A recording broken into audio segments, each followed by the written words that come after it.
Well, today on Good Day Live, I'm so excited to welcome a very special guest. This is a guy who's been in studio with us. It's been several years ago. So when I found out he was coming to town this weekend to put on a show, I'm like, Costaki, get to the studio. Timing didn't work out, but that's okay. Thanks to the magic of Zoom, there he is right now, Costaki Economopolus. Hello, my friend. Hello, good morning. Thanks for having me. I'm so excited about coming back your way. Well, we're excited about you being here. First and foremost, for those who don't know, they must live under a rock because you are a fantastic comedian. You've been doing this for like what? I don't know, 20 plus years? Yeah, it's closer to 30 than 20, that's for sure. Oh my gosh. Yeah. Best job in the world. You know what? And you love what you do, and it shows every time we see you on stage or hear you, because for those who really know and love you, they're very connected to Bob and Tom, which had a huge part, I think, in you becoming really a national sensation. Would you agree? Absolutely. Those guys have they've made my little comedy dream come true. Talking to them every week has allowed me to go to places all over the country and sell tickets to people who know and like me before I get there. That's basically the basic construct of every comic's dream, so they helped me make it happen. I'm forever grateful. They're great. And with that Indiana connection, I have to tell you, I have another personal connection to you that I didn't realize until I did a little research. I also do a radio show here in town, and I use the Complete Sheet as part of my prep every day. Did you write for them? Oh, yeah. Yeah. You wrote for Complete Sheet. I used to write topical jokes for the Complete Sheet. Those guys were great to me, and that was pre-Bob and Tom for me. That helped me to learn the cycle of writing and sending it out into the ether and hoping for the best.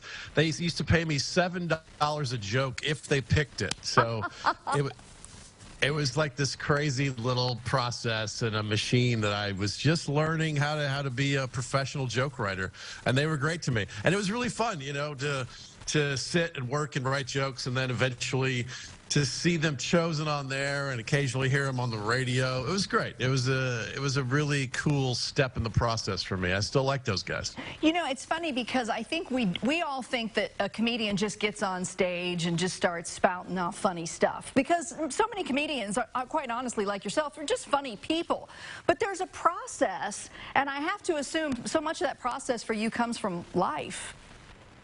Yeah, right. Yeah, it's like anything. You get better at it the more you work at it. The 10,000 hours idea, the more you spend on it, the more natural it looks, the more easy it feels to do, and it does require a lot of work. To stand there and just to kind of goof around would be somewhat interesting, but to do all of the homework and all the legwork and all the writing and all the prep and all the trial and error of what it is to be a comic, that's really what sets you apart from an open micer or someone who's brand new to it. It's all the sort of quiet, heavy lifting. It's the beautiful part of the craft. I don't want to be a Debbie Downer, but I know a lot of what you do with Bob and Tom has to do with football funny stuff.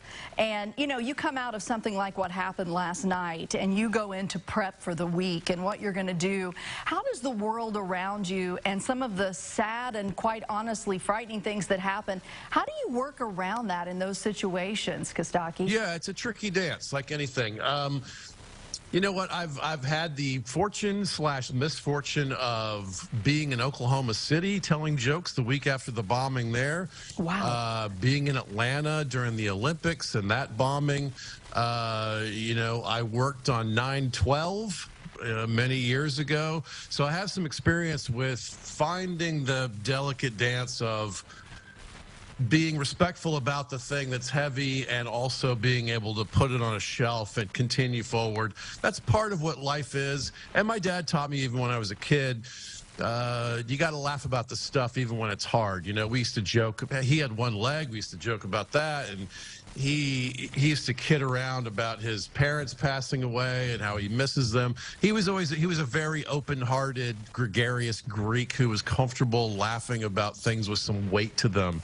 And And I agree. I think it's important to continue to laugh in the face of tough stuff, and there's also like the right diplomatic way to take a thing and be diplomatic and honor it without keeping you from continuing on to the laughs about something else or something tangential. That's part of the dance of it. Yeah, right? absolutely. Laughter's the best medicine. You'll never convince me otherwise on anything of that. And I think people need to laugh this weekend because you're going to be in town on Saturday up at the Zora Shrine Auditorium. It's a popular place where people go to see concerts and shows, and you're going to be there with the doors opening at 7. Seats are first come, first serve, and I'm going to tell everybody right now, if you've never seen Costaki and you want to laugh, this is exactly where you need to be on Saturday. So, Costaki, thanks for talking to us today. I do appreciate your time. That's very kind. Thanks for saying that. Thanks for having me on. This one is on track to be a sellout, so if you want to come see us, make some plans now, and I'll see you this week.